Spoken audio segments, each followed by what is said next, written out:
찬양처럼 임마누엘 하나님께서 우리 모든 성도들을 위로하실 줄 믿습니다. 오늘은 성도가 살아가는 법이라는 제목으로 함께 은혜를 나누려고 좀 전에 말씀하신 것처럼 찬양하면서 말씀하신 것처럼 대림절 셋째 주일입니다. 주님께서 우리에게 왜 오셨는가? 우리에게 무엇을 주시고자 오셨는가? 아마도 우리를 자유케 하고 복되게 하시려고 오셨을 텐데 어떤 복의 삶을 우리가 살아야 할까 생각하면서 오늘 말씀을 같이 묵상했으면 합니다. 성도는 어떻게 살아가야 할까? 하나님께서 천지를 만드시고 만물을 만드시고 우리 사람도 창조하셨습니다. 그리고 이렇게 살아가라 라고 삼아주신 표본이 오늘 말씀 속에 있지 않나 싶습니다. 지금 우리는 에덴 동산에서 쫓겨나서 이 세상에서 살고 있지만 그 전에 에덴에서 쫓겨나지 않은 백성들이 있었습니다. 오늘 나온 두 부부가 그렇습니다. 아마도 우리는 이 두 부부의 모습을 회복해야 할 것입니다. 하나님을 통해서, 주 예수 그리스도를 통해서. 하나님께서 아담을 창조하신 후 돕는 배필을 위해 하와를 창조하셨습니다. 이로써 두 부부가 새로운 삶을 살게 됩니다. 축복의 삶을 살게 됩니다. 이들을 통해서 인류의 역사가 시작되었습니다. 부부의 시작이고 인류의 역사의 시작입니다. 하나님께서 우리들을 어떻게 살게 하셨는가? 이들을 보면서 다시 한번 깨달아 보기를 소망합니다. 부부는 무엇입니까? 저는 초보자라 잘 모릅니다. 초보자가 아닌 여러분들이 훨씬 더 잘 아실 겁니다.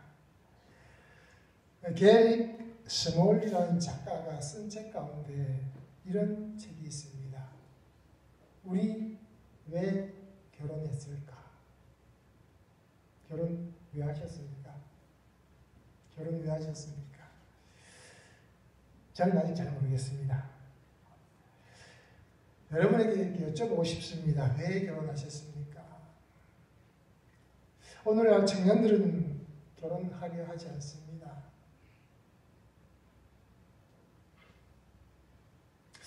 이런 시대적 상황 속에서 결혼이라는 것이 왜 해야 되고 왜 하지 않아도 되는지 우리가 한번 깊이 생각해 볼 필요가 있습니다. 게리는 부부들에게 사랑을 회복하기 위한 몇 가지 방편을 제시하고 있습니다. 뜨겁게 사랑해서 결혼을 했는데 왜 그들은 싸우고 있을까? 마치 전쟁을 치르는 것처럼 얼굴도 보기 싫어하는 그들의 모습을 보면서 그는 회복의 방법을 제시하고 있습니다. 심지어 이렇게 얘기를 합니다. 이 사람 정말 내가 사랑했던 그 사람이 맞을까? 생각할 때도 있을 것입니다. 어떻습니까? 서로 뜨겁게 사랑해서 결혼을 했을 텐데 왜 그 모습이 이렇게 좀 비참해졌을까? 사랑하면서 100년 해로할 것이라고 생각했는데 왜 그렇지 못할까? 결혼할 때는 좋았는데 살아보니까 그렇지 않다고들 말을 합니다. 살다 보니 어떻게든 좀 더 떨어져 있었으면 좋겠다라고 얘기를 합니다.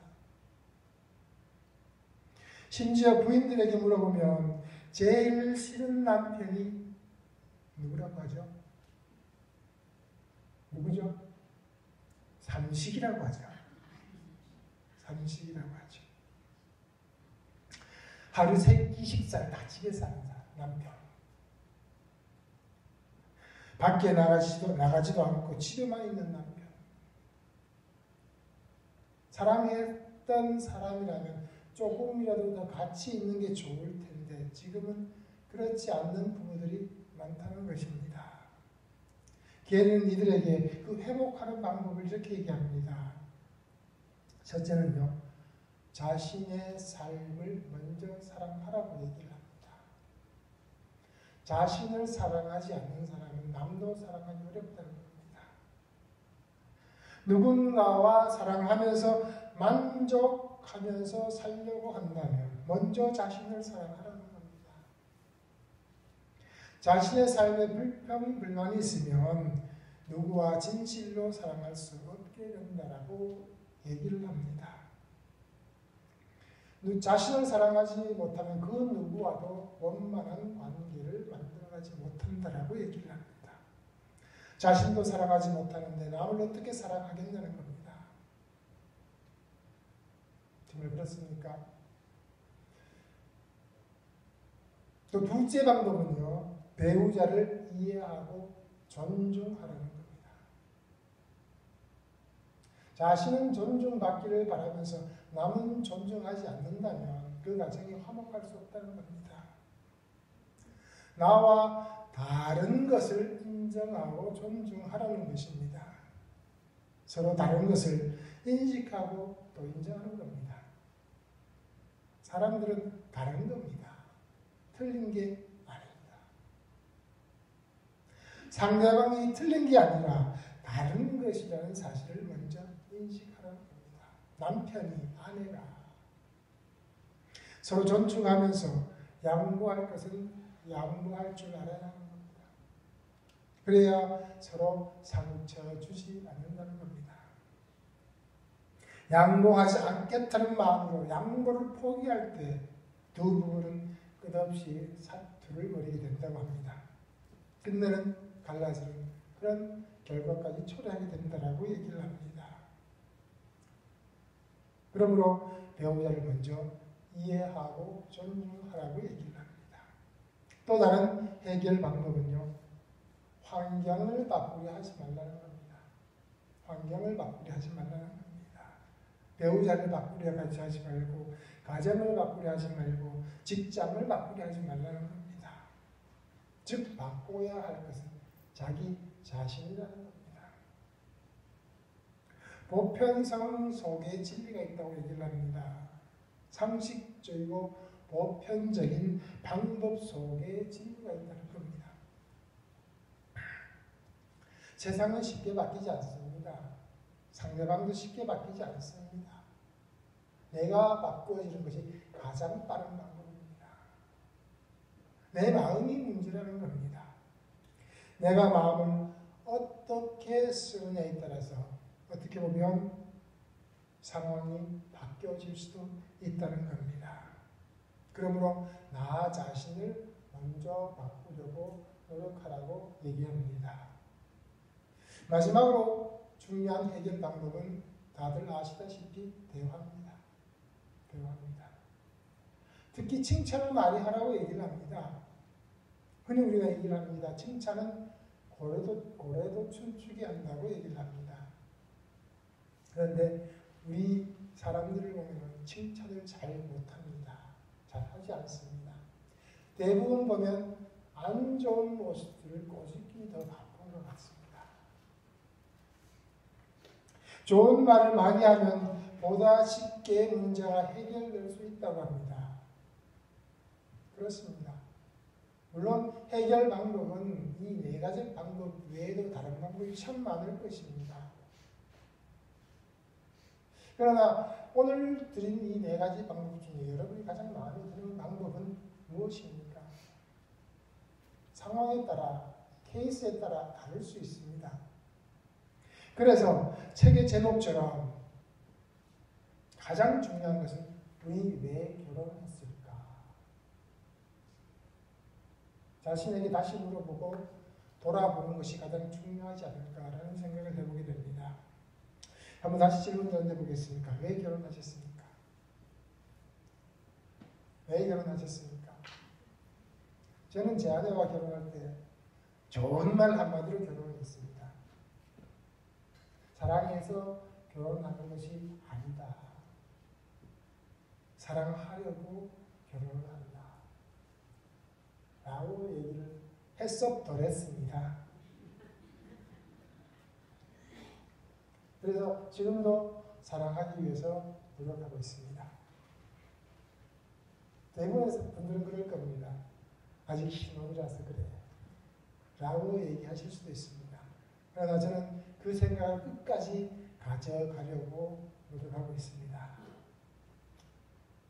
왜 결혼했을까라는 질문을 했을 때 여러분은 어떤 대답을 할 수 있습니까?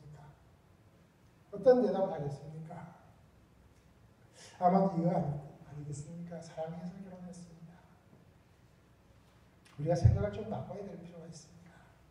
하나님의 사랑은 사랑하기 때문이라는 의미가 아니라 사랑하기 위해서 하나님은 지금도 우리를 사랑하실 겁니다. 끝까지.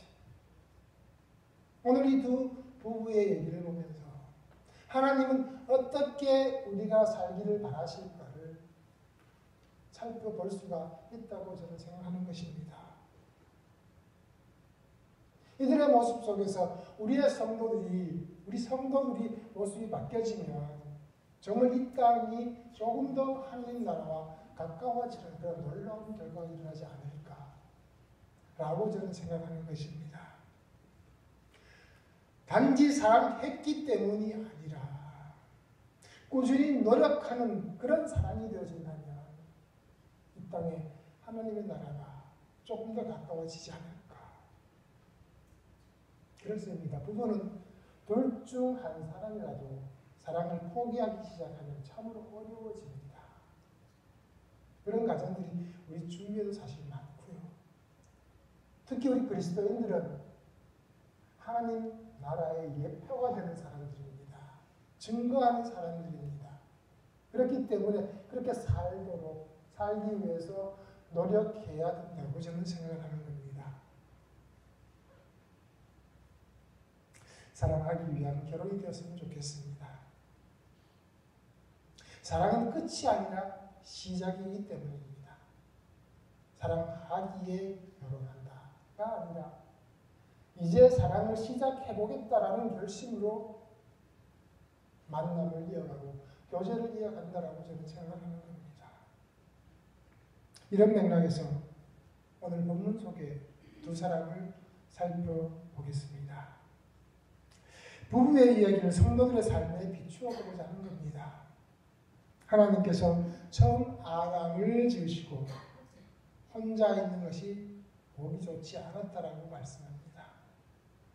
혼자 있는 걸 보시고 혼자 있으니 보기 좋지 않더라. 사람이 혼자 사는 것이 좋지 아니하니 어떻습니까? 혼자 사는 것이 보기 좋지 않습니다. 즉 성도들은 연합하는 사람들입니다. 함께 가는 사람들입니다. 그래서 돕는 배필 하와를 만들어 주셨습니다. 하나님께서는 사람이 혼자 사는 것을 좋아하지 않습니다. 함께 살도록 지음 받았기 때문입니다. 요즘 청년들은 혼자 사는 것을 선호하고 심지어 당연하게 여깁니다. 혼자가 더 편하다고 여깁니다. 흔히 말들 하죠. 혼밥, 혼술, 이제는 혼자 하는 것들이 당연시되는 그런 시대에 우리가 살고 있습니다. 시대가 점점 악해지고 있어요. 하나님의 뜻을 거스르는 이들이 점점 더 많아지고 있는 겁니다. 심지어는 하나님과 대적하는 이들도 많아졌습니다. 우리는 하나님을 사랑하는 거룩한 성도들입니다. 하나님의 뜻을 깊이 새기고 우리 자신을 하나님께 드릴 수 있는 거룩한 산 제물로 드릴 수 있어야 되는데 우리의 모습은 어떠한가? 나의 모습은 어떠한가? 나를 돌아보면 너무 추한 모습뿐입니다. 말로는 그렇듯하게 할 수 있을지 모르지만 그 모습은 그렇지 않은 겁니다. 아시다시피 하나님도 그렇습니다. 혼자이신 분이지만 혼자이신 분이 아닌 분입니다. 창세기 1장 26절 말씀을 제가 읽어드리겠습니다. 하나님이 이르시되 우리의 형상을 따라 우리의 모양대로 우리가 사람을 만들고 그들로 바다의 물고기와 하늘의 새와 가축과 온 땅과 땅에 기는 모든 것을 다스리게 하자 하시고 라고 말씀합니다. 누구의 형상을 따라 만드셨다고요? 누구의 형상을 따라 만드셨죠? 네?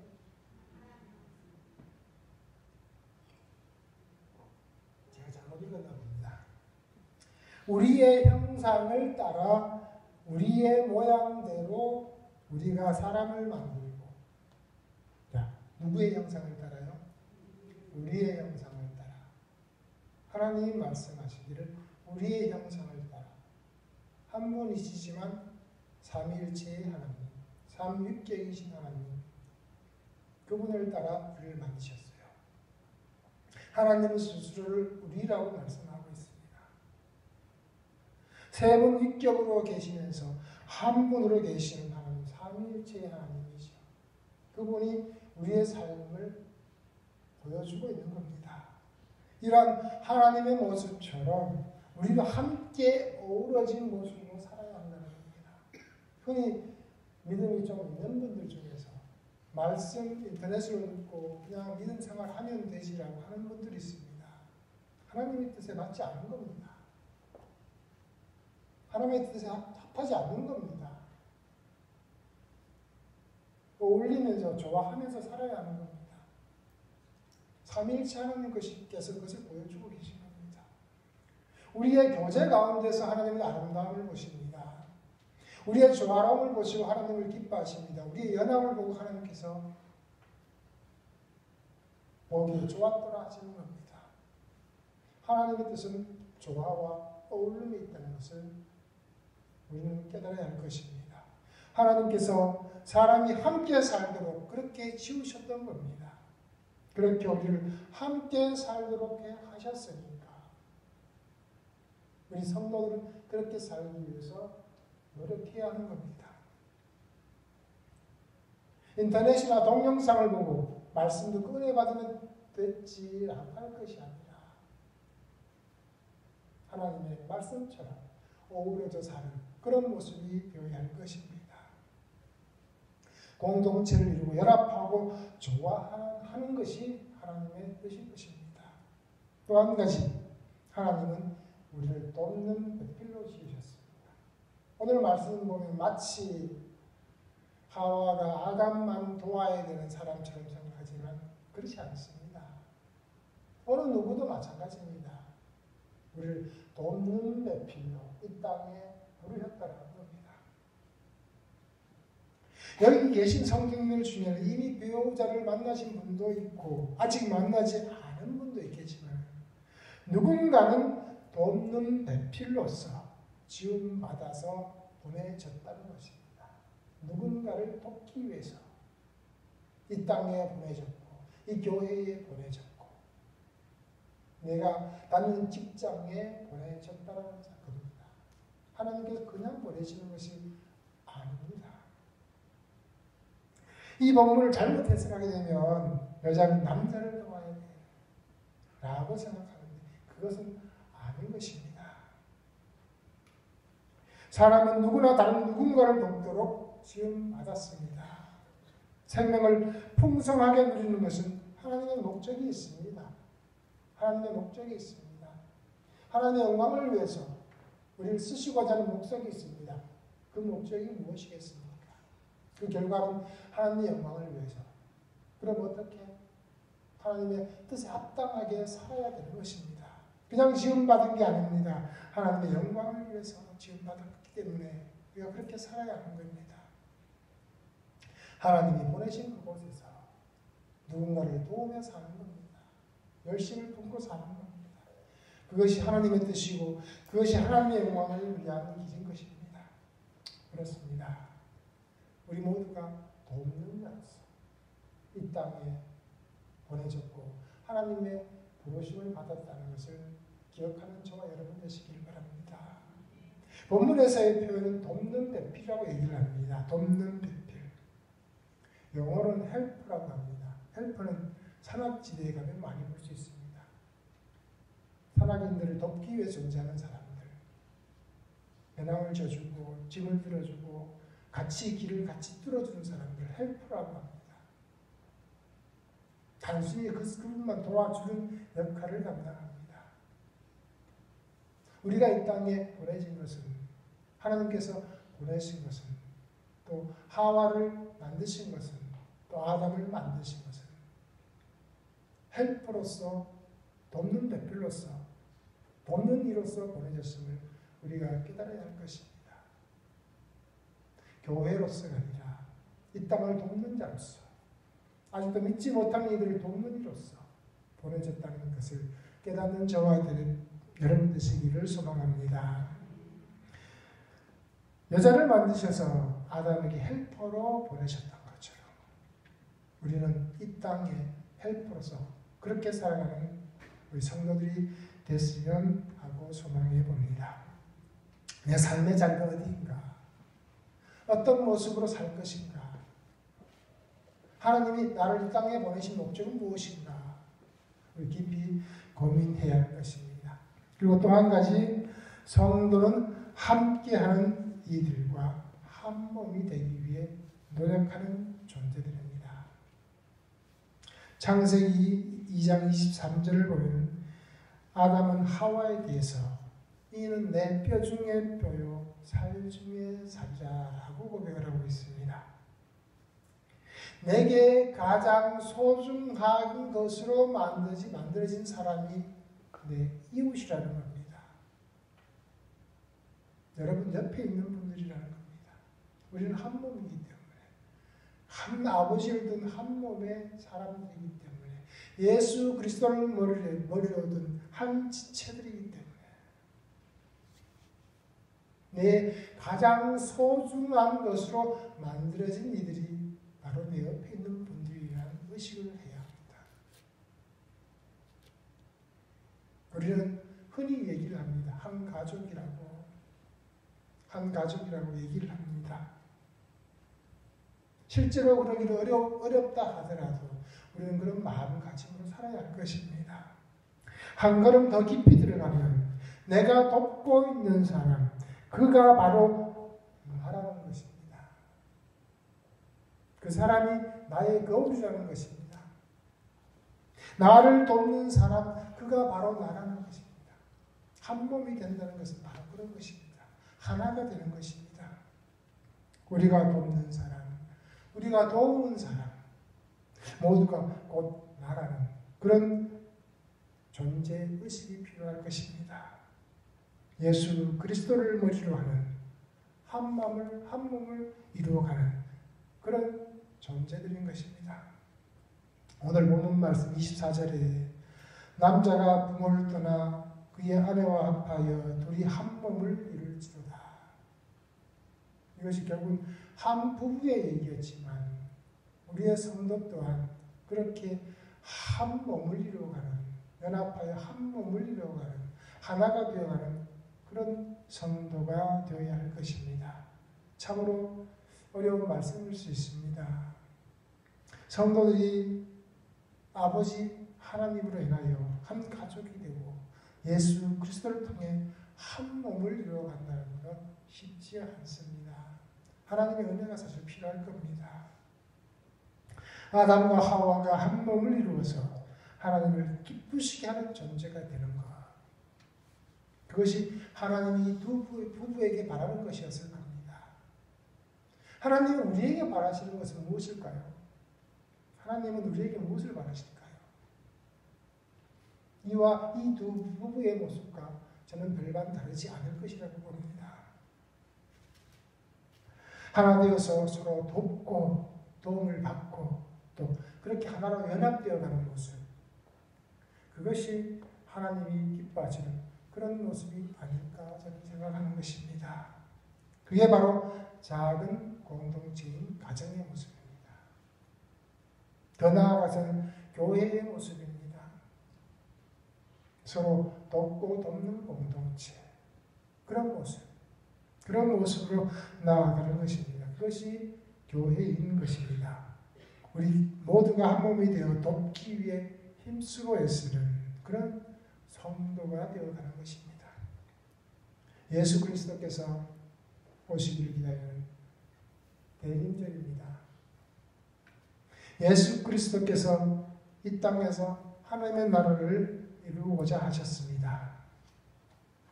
그리고 우리에게는 지금 그 사명을 또 남기셨습니다. 예수님께서 왜 오셨는가? 이 대림절 기간에 다시 한번 깊이 생각해 보기를 바랍니다. 어떻게 그 상황을 이루어갈까? 점점 더 악해져가는 이 시대에서 어떻게 빛과 소금으로 살아갈 것인가? 교회만이, 성도만이 하나님 나라를 이루어갈 유일한 존재로 남아 있다면 우리는 이제 무엇을 해야 할 것인가? 저는 이 말씀 속에서 결론을 맺으면 이렇습니다. 성도는 더불어 살기 위해서 노력해야 한다는 것입니다. 덮고 살기 위해서 열심을 품어야 한다는 것입니다. 함께하는 성도와 한 몸이 되기 위해 노력하는 우리가 되어야 한다는 겁니다. 그렇게 하나님의 나라를 이루어가는 그런 하나님의 도구로 살아내야 한다는 겁니다. 왜 그래야 하는가? 하나님께서 우리를 그렇게 지으셨기 때문입니다. 그러므로 우리는 이제 새로워져야 할 것입니다.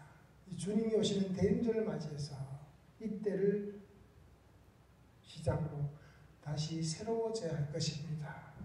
말씀으로 새로워지고 성령 충만으로 새로워져야 할 것입니다. 세월이 악할수록 참 빛과 소금으로 사는 성도가 되어야 할 것입니다. 악한 세력이 득세할 때마다 우리의 믿음을 더 굳건하게 해야 될 것입니다. 한 가지 말씀만 드리고 말씀을 맺을까 합니다. 사람이 혼자 사는 것이 좋지 아니하다라고 말씀하셨습니다. 좋지 않다는 것은 좋다는 것의 반대적인 표현입니다. 좋다는 표현은 창세기 1장부터 등장하고 있고요. 보시기에 좋았더라라고 말씀하고 있습니다. 이 좋다는 것은 히브리어로 하면 토브라는 단어입니다. 토브. 이 창세기의 외에도 다른 성경 구절에도 이 토브라는 표현은 나타납니다. 그 의미를 살펴보면 이렇습니다. 시편에서는 위대하다라는 뜻으로 사용됩니다. 욥기에서는 놀랍다라는 표현을 쓰고 있고요. 신명기에서는 완벽하다라는 뜻의 단어로 사용하고 있습니다. 전도서에서는 아름답다라는 표현으로 토브를 쓰고 있습니다. 좋다라고 하는 것은 위대하다는 뜻이 되기도 하고 놀랍다는 표현이기도 하고 완벽하다는 표현이기도 하고 아름답다라는 표현이기도 합니다. 하나님이 좋다라고 말씀하시는 것은 하나님의 백성들이 그런 모습이라는 겁니다. 공동체를 이루고 그렇게 돕고 연합하며 살면 정말 좋다라는 것입니다. 좋은 공동체, 위대한 공동체, 아름다운 공동체, 놀라운 공동체, 완전한 공동체 이 단어 하나 속에 포함되어 있는 겁니다. 우리는 좋은 공동체가 되었으면 좋겠습니다. 연합하고 동거하면 아름답다고 하셨습니다. 하나님이 보시기에 좋은 것은 그런 것입니다. 위대하고 놀랍고 완전하고 아름다운 공동체. 누가 만들어가겠습니까? 우리가 만들어가는 것입니다. 우리가 노력해서 갖고 가는 것입니다. 여러분은 우리 신동교회가 어떤 교회가 되기를 바라십니까?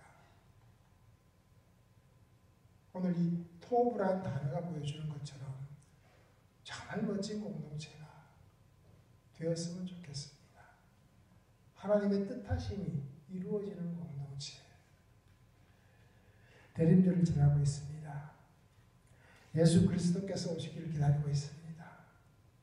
이제 예수 그리스도께서 오시기를 기다리며 창조 때에 그 그 성도의 모습을 회복하는 그런 우리가 되기를 소망합니다. 그런 성도로 살기를 다짐하고 결단하는 우리가 되었으면